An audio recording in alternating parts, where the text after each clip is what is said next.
going on, guys?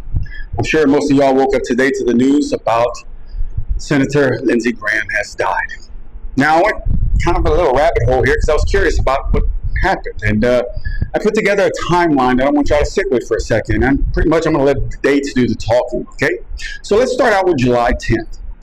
Senator Lindsey Graham was in Kyiv, right? Standing right next to Zelensky, shaking hands, making promises about sanctions and drone operation.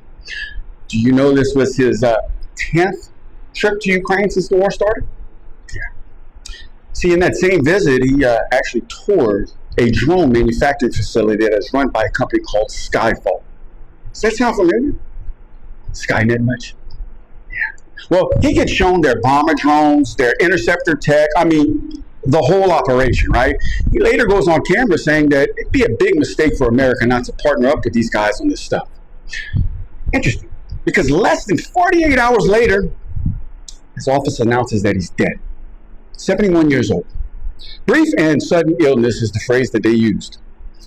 Also, allegedly, that they have a police scanner auto picked up from a call from a man having chest pains at his Capitol Hill home Saturday night, and by Sunday morning, he was gone.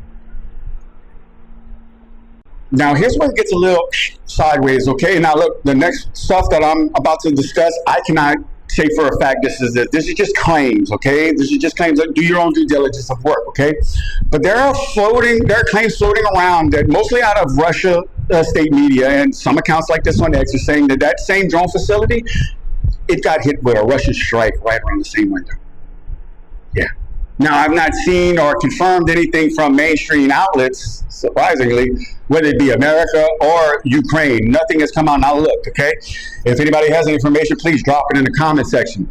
But I'm not going to sit here and tell you that Russia took out that building and took out a senator in the same breath, because I can't back that up. Neither can anybody else out there, okay? Not at this particular time and juncture in this story, okay? But what I can tell you is that Ukraine's airspace has been closed since the invasion has started. So nobody's hopping on a direct flight into Kyiv, right? They have to fly into Poland, then you go overland on some secure route from there, right? But what's crazy is that's hours added onto every leg of that trip, which means the idea of him being in Ukraine one day and dropping dead stateside is the next. It's a little freaking weird. So here's what I'm putting in front of you guys. Plain and simple, okay? We have a U.S. senator that visits a drone facility in an active war zone. He publicly commits to escalating that military operation and all of a sudden dies as an unexplained sudden illness within 2 days of getting home. Yeah. Look, I'm not telling you what that means. I'm telling you the timeline, okay? I'm telling you inquiring minds are allowed to ask questions like why brief and sudden is the only explanation we're getting for a sitting U.S. senator. Do your own research, guys. And follow the date yourself, because you might be surprised at what you find out. Yeah. If anybody knows what this means, please let me know and leave it in the comment section. I want to see if it matches up with what I have. Anyway, I'm also leaving you with some quotes and some clips of Lindsey Graham himself. Questionable quotes, if you ask me. But anyway, I'm just a conspiracy theorist, and I just work here. So do me a favor, guys. Stay curious, stay enlightened, and always smile. I love y'all. See y'all in the next one. Later. When you look at the last few years since October 7th, many people in this part of the world say what happened in Gaza does not align with Christian values. Killing children, killing mothers, I'll be honest killing with families you. who are not militants. Yeah, I don't buy that at all. Why? Because what did we do in World War II? Did we think 1 minute about starving the Germans? Did we bomb every city into smithereens? So this is a war. No, October 7th to World War II. Yes, I am. If you don't understand this is a threat to Israel's And then survival, they flattened Gaza. just flatten it. We flattened Berlin. We flattened Tokyo. So my view, if I were Israel, I would have probably done it the same way.